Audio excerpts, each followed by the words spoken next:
Hi, I'm Kelly. I'm Rich. And we are Wanderbus Adventures. On today's video, We avert some disasters. van build really is about perseverance. We get dive bombed. We do some scribing. Some cladding. And we end up with this. Good morning. So today I need to secure this to the frame of the van. On a couple of rib nuts here that I need to drill out. And I'm going to put it through on a couple of rib nuts through into the ceiling. And then finally we've got points down here where we can screw into the wall, and then it's going to be screwed into the floor at multiple points with some very long screws. And at that point, hopefully we can crack on with the cladding, but this is what I need to do first. And it is a glorious day. It's fresh, but the wind has dropped now, which is fantastic. Rib nuts are now in for the roof and the side. I'm just going to finish hoovering up down here, and I'm going to cover this wheel arch now in some closed cell foam. That's just going to provide a little bit of a thermal break between that and the 25mm insulation that I'm going to overlay over the top of all of that now. And then the gaps around the side I'm just going to fill with wool, and then this is going to sit on top of it. I'm going to do that now because hopefully when I put this in and the fittings go in, that should be the last time that I have to take that out, I hope. I've got the fixings in. It's sturdy as you like. However, you might notice it's also looks like it's had a few too many shandies. And the reason is I have messed up. But I can rectify it. It's one of those things that I'm gonna have to do twice. This piece from here to here is 64.5.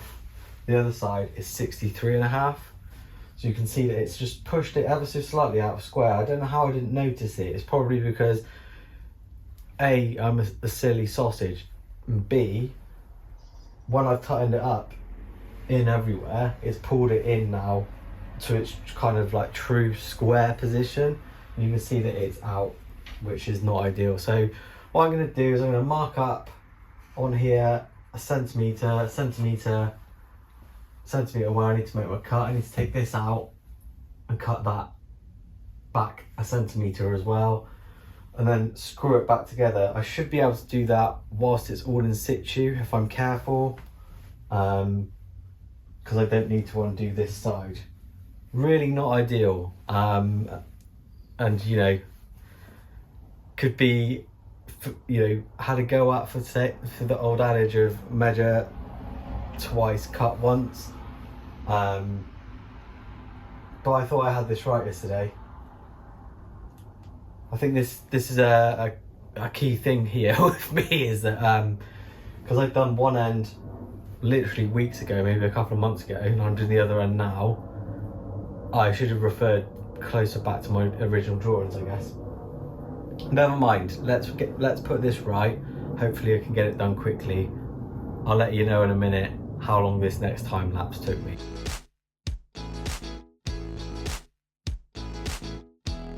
I got away with that, but I might not have. So anyway, yeah, all done. I took a centimetre off each of these. It's gone back in tight and it's now square, which is the most important thing. A disaster averted, no harm done. But I wanted to share because I think sometimes it's very easy to think that everything just goes really, really well. And I'm not saying this to be down on myself or be down in the dumps about it. In fact, quite the opposite. For me, all the mistakes are just that, and we learn things from them. And it's very easy to get down in the dumps or beat yourself up about it.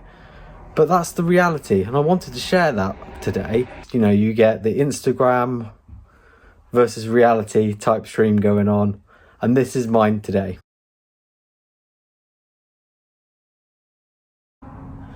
This crazy looking plywood is spruce plywood, very different from the birch plywood that we're doing the outside of our cabinets with. Now, because this is like a framed cabinet slash bunk bed, feels like there's like some sort of dive bomber going on outside.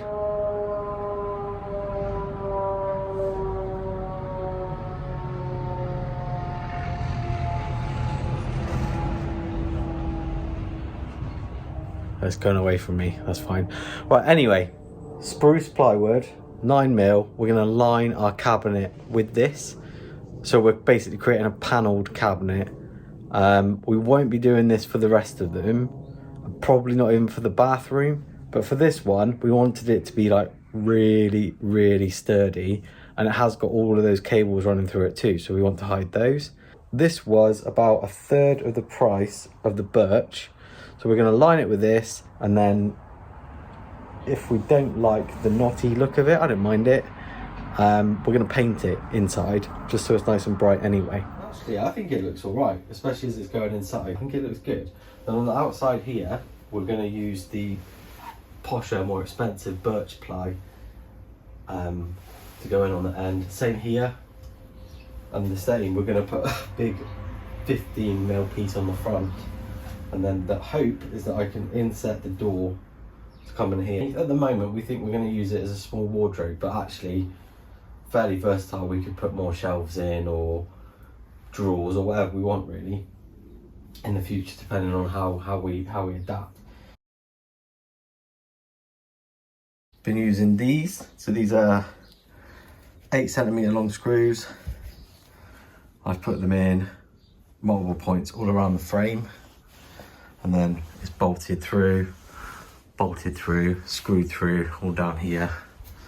It is well secured, I feel. I've given it a good shake. I've even climbed on it before it's even been clad, and it seems to be immovable, which is good. It's what we want.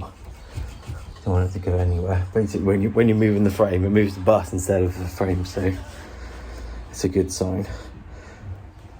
We're rocking, we're rocking, we're rocking, we're rocking. Ooh, like being on a boat. It's just insulating this side. I do need to go and get some foil tape to just tape them around, but 25mm insulation is now on, so that should keep the worst of the cold out and the best of the warmth in, if you think of it like that.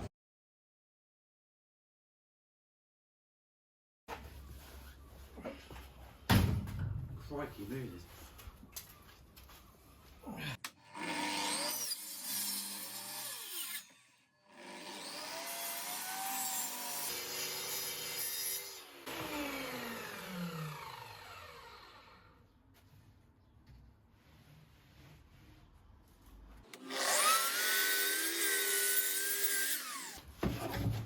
Okay, you may have noticed I just chopped through my bench.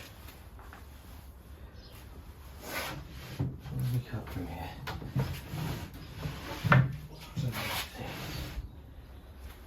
No, what was it?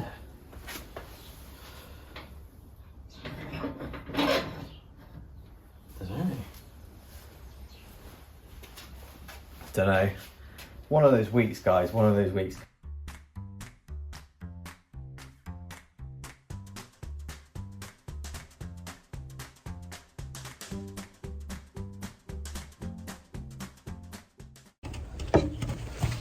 Let's go see if this fits. So I've done like a rough scribe on the inside because, as I mentioned earlier, you aren't going to see it in the back, but I wanted it to be as tight as you can. So when I drill through for my cables and stuff, it just goes through both sheets, and they're just, you know, you keep it all snugger. Let's see if this fits in here. Not bad for the inside. Pretty pleased with that. So we've got it flush on the front. At the back, we're going to have a false panel there, and we've got it pretty close to the wall anyway. When scribing these inside panels, first of all, I cut the panel to length, and then measured and cut it to width using my plunge saw. Then I scribed on the outside of the cabinet, even though it's for the inside, and then cut it with my jigsaw. And finally took the detail parts out to go around the battens at the back of the buck. But yeah, the back's in now, the sides are in. Next step, I'm just going to do the bottom bit of this part of the cupboard and that part of the cupboard, and then we can think about the expensive birch. This birch plywood is so heavy in comparison to this spruce stuff that I was using. So spruce was good to line the inside cupboard with because it will keep the weight down. That's even lighter than the other 9mm stuff that I had knocking about, the marine stuff, and I had some other cheap 9mm stuff, and that was heavier than this spruce stuff too. So fairly good choice for the lining of it. Like I said earlier though, most cupboards don't need lining, but for ours, because we're putting it around a frame and we've got cables running through it and stuff, we wanted to do it to just neaten it up.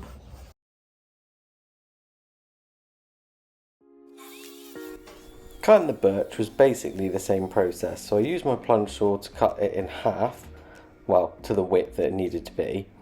Then I cut it to length, saw basically how it fitted in the bus, and then began scribing. Scribing and scribing. Count how many times that I went back and forth here.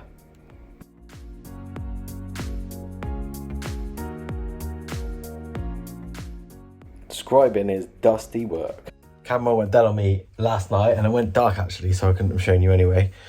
So this side I've kind of finished. I've got to try and mirror that on the other side, which is way more complicated because I've got to cut it around the wheel arch. It's taller at the front than it is at the back on the bottom, and it's got to go, it's just a bigger panel, it's got to go all the way around and all the way down. Yeah, I'm going to give that a go. Blood, sweat and tears, well just blood really, because it's freezing cold today. I haven't cried yet. Just feeding the cable through, so this part of the wall is free for me to scribe the end piece in. Okay, I'm under the bed.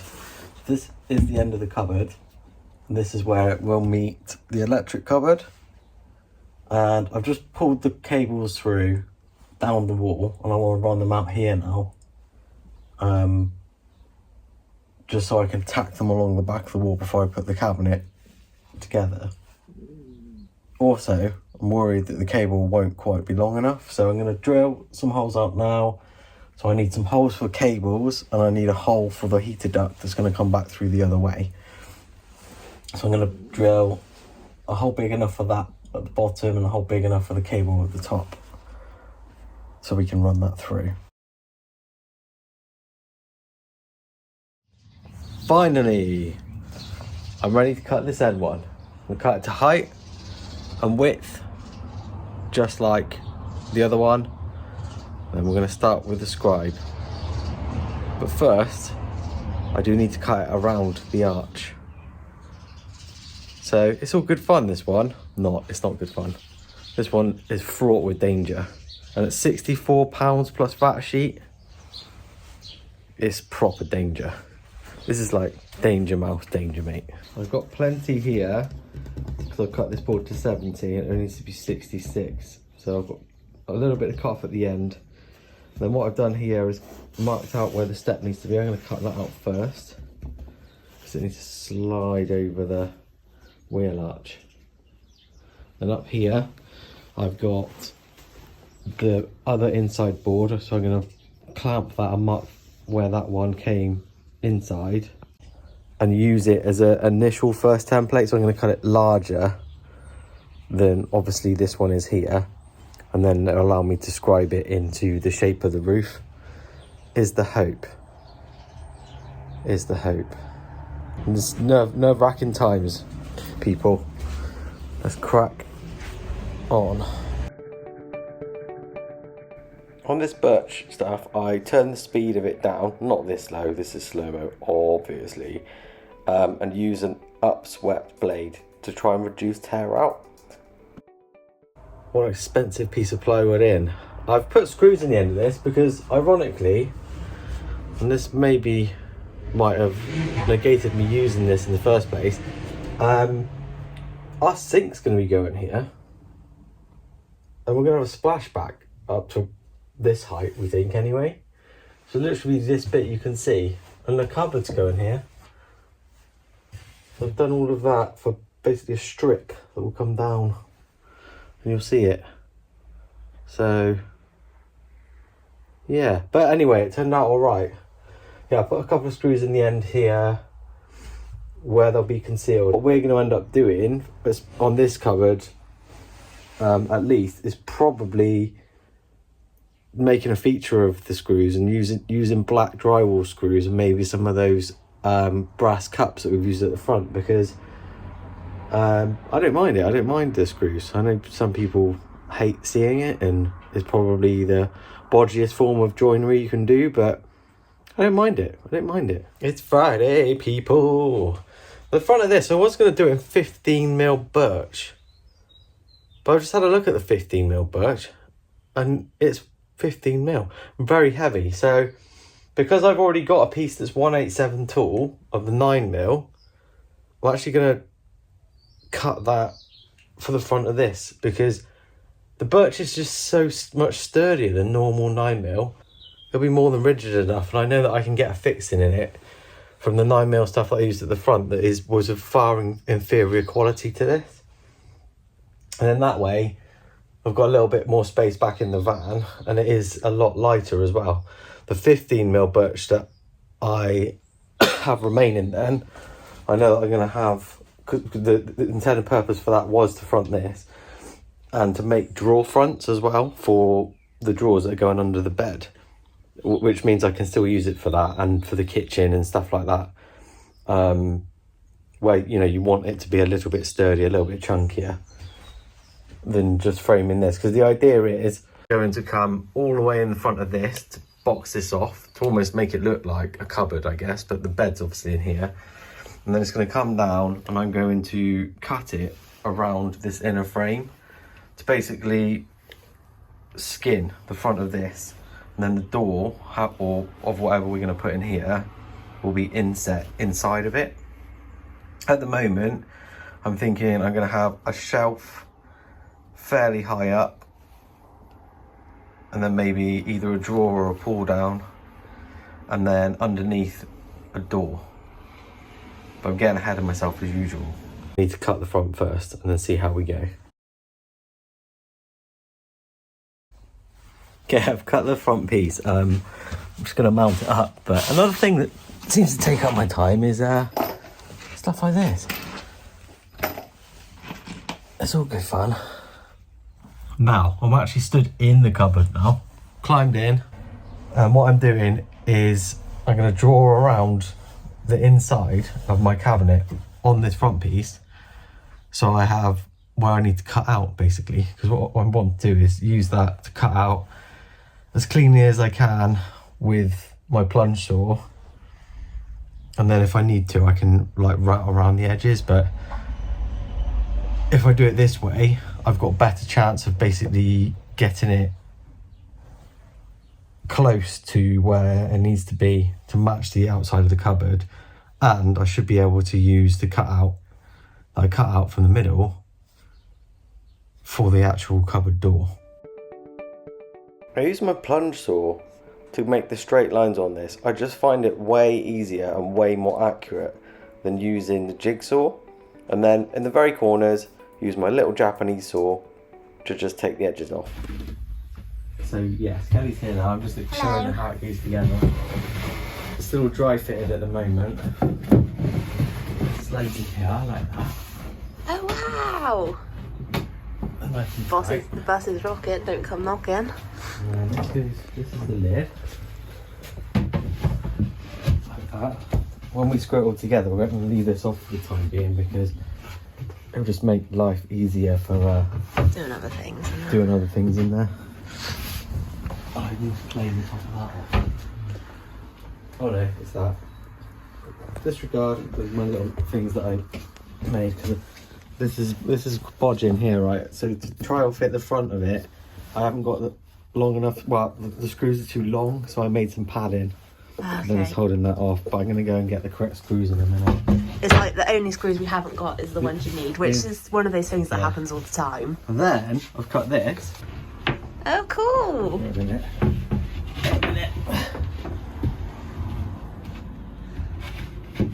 So remember, in that bit there is where Lily's bed's going to be, the end of her bed.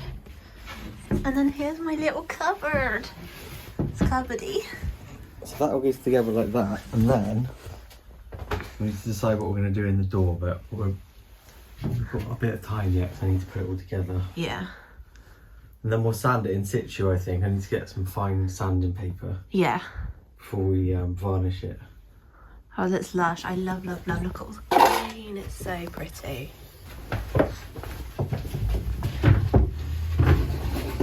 Ah! Me and Rich love screaming, don't we, Rich? When it goes wrong. Sorry if I sound funny. I'm on my second week of a bad cold. Now, Rich thinks this is going to be for our clothes and mops and stuff, but really this is where I'm going to keep him when he's not driving the bus. See, it's quite big. Me and Lily are just going to stick him in there and shut the door. Yeah. That's your bedroom. But yeah, I need to get some more screws so I can start putting this together. All the pieces are now cut out and it's dry fitted. Sneaky peek at some of the things we're doing next too. And we hope you have a lovely week.